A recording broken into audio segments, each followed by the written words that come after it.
Hey guys, it's JohnyTechReview and this is my review of the UTO Hexacopter.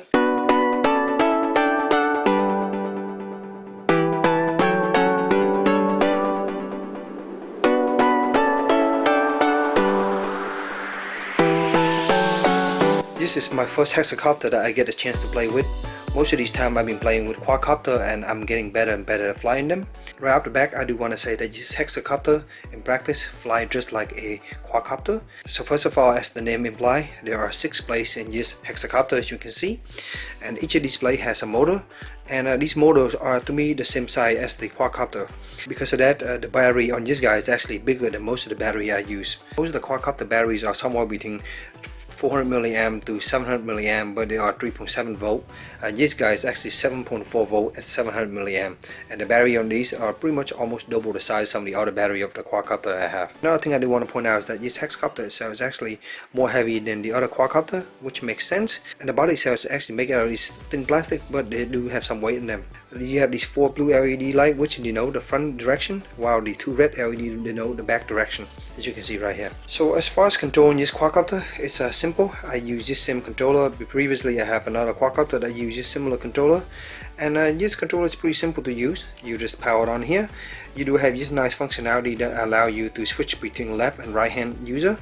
These 2 sticks here, when they are both pushed downward, this become your throttle, left and right, and this become your roll left, roll right, pitch forward and back. If you want to turn this into a left-handed, you can always push this stick up all the way like that, both them up, and now this become your throttle. So basically your controller now is flip, which is really nice mechanical switch to let you do that.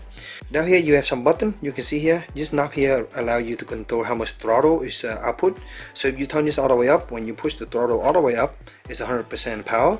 But if you turn this down to 50, for example, when you push it all the way up, it will be 50. This is good for beginners who want to control this Hexacopter, but without, giving too much power and lose it or something. So you can control this throttle here and give it just a little bit of power so that you have enough power to play with it, without going overboard.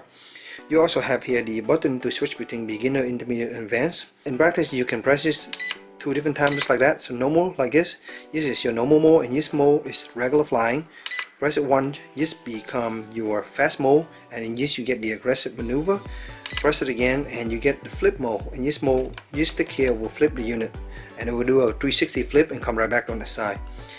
The other button down here, this button here will change the functionality, turn it into a headless mode, and you have button over here that control those. I'm not really a fan of headless mode and return home. Honestly, I didn't use those functions too much, but they do work when you play with them. I just found that flying them manually and learning them over time, I got better, and it's really fun. You can look online for some videos teaching you how to do that. Controlling this Hexacopter is pretty simple. It is a pretty stable Hexacopter, but in low speed it's not very fast at all. It's very docile, and it's very easy to control, and it moves very slowly. You have to go into the fast mode where it has crazy amount of throttle and pitch response, and make it fly really fast. The first time I fly this guy, I took it out just like this, of course with the leg, not with the camera I have mounted here, which I'll get to in a minute. But the first time I fly with this guy, I took it out, I played with it, and I was going too high with it, over 100 feet, and I was worried that the wind is blowing it, so I just dropped the throttle completely. And when I did that, the Hexacopter dropped out of the sky at this crazy, slanted angle, and it get near me. I tried to pull throttle up, but by that point it was too late, and it just crashed right in front of me. The result is that one of these motor mount here actually pop out, but I just pushed it back in and it was fine. As you can see here, I probably crashed it 5 or 6 times already. Pretty hard crash that first time, but no, so far nothing has happened. Everything's still fine, and I've been flying these without the blade guard. You do get the blade guard, you want to install them, but I found out that they're more fun without the blade guard, so I just left them off like this. Turn this Hexacopter on, there's a switch here, just turn it on, just like that. And then right now I just connect the FPV, so I want to show you guys that for a second here. So on the FPV, all you have to do is just connect to the Wi-Fi. It takes about 34 seconds for that Wi-Fi to be ready, and you can see here about 30 seconds later it's called MJX C4005 FPV, and click on that, it will connect. I don't think there's any password, remember. And then you need to get an app. The app for iOS here is called MJX C4005. There's a 4005 and 4006, so you want to get the 4005 for this Wi-Fi version here. And then when you launch the app, it's very easy. All you have to do is just click on the monitor, and then it will load up the camera just like that. So I have a camera flip upside down. So as you can see here, the stream is actually pretty nice. Right now I'm very close to it, so you know you're gonna have really good reception. But the problem with the FPV for me was that when you go above, let's say 50 feet, it's gonna starts to be stuttering, and when it stutter, you know, FPV become useless. You can't really see anything because 1 second you make a move, and you know 2 seconds later you see the change on the screen here, which is quite bad. You can go over 100 feet with these 200-300 feet, and after that the FPV is 5 second lag behind. So at that point it becomes really useless. So for me, I didn't use the FPV feature that much at all because I previously played with another version. You can take a picture just like that, and you can also do a video, and when you record the video in here, it gets saved through camera roll, and then when you open the camera roll just like this, and you can see here, you can click on the footage itself and actually play them like this, and you can also export the footage if needed. You can see here, this is the FPV, and you can see it stutter a little bit. This is near a part I played near around the house, kind of give you an idea. And you see right now, you see some lens flare. The lens itself actually have a cover, and when the sun hit it, it actually gives you that round ring that you saw a second ago. So as far as battery goes, when this unit, if you are using with the FPV, you're gonna get roughly about 8.5 minutes or so max out, and after that it will blink and it will come down. It will let you know it will blink and it will start dropping down very slowly. So because the FPV is kind of useless in further range, and the unit is pretty simple, what I did was I took the leg off, and then I mounted this SJ5000 action sport camera here, which has a really nice 1080p. I basically just use a little strap here, strap it on right now, and just press record to start recording, and that works quite well. Get really nice footage. And I thought that this camera will be too heavy for it. As you can see right now, it's actually bigger than a GoPro, but you know, it turned out it works pretty well and it was quite smooth.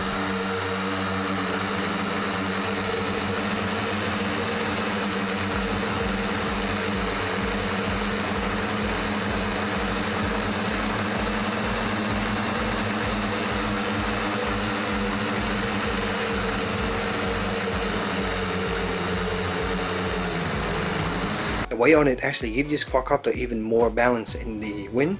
I play an 8 mile per hour wind, and it seemed to be pretty good, and when you set into high mode, it was very versatile and it's very easy to handle it. I was quite surprised how good it was with that camera mounted on down.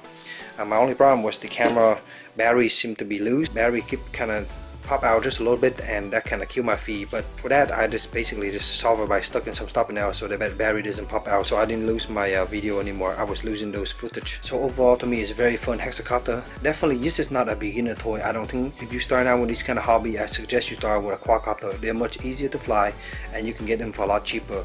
FPV is kind of a nice thing, but for this ray it's somewhat of a gimmick because it lags too much and you have to go into more the hobby grade level in order to get good FPV, I think. But with this guy, it's really nice because you can carry heavy payload. So if I wanted to, I can actually, you know, get a smaller camera and I'll get a separate FPV receiver and transmitter and use that on here, and it will work fine because this guy can handle all that weight.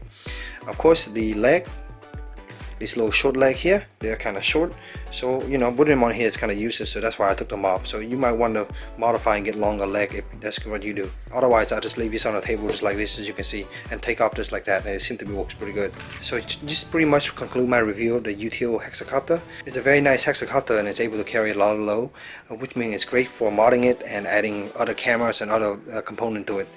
It's pretty durable. As you can see, I have crashed it quite often, hitting trees and running into trees, falling out of the sky, and it seemed to be pretty good. Like I say, I only damaged one of the motor mount here, but I just popped it back in place and it seemed to be fine again. Lastly, I do want to point out that it only comes with one batteries. The batteries are in here. You can actually take it out, but the batteries has two different leads, one to plug into the unit and one to leave out, and then you can just use the power adapter to charge it. If you want to fly this in an extended period, I suggest you get 2 or 3 more batteries like this, and then you can just swap them out. So I hope this short little review helped you in your purchase decision. If you have any question, let me know in the comment below, and as always, stay tuned for future review. Thank you.